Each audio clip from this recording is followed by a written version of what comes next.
सो है so body सबसे फिर ब्लॉग देखिए न्यू वीडियो वे सो ही तो कैसे आज का जो वीडियो से एकदम अलग होगा। तो ये कैसे एक खिड़की जो कि 3 प्रकार की खिड़की है।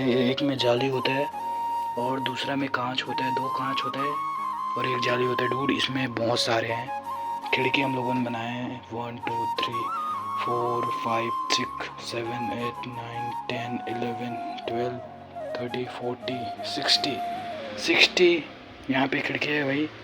वो भी इसे बोलते हैं एल्युमिनियम का खिड़की। एल्युमिनियम का खिड़की जो डूड आप लोग देख सकते हैं आपके सामने है और काफ़ी अच्छा है।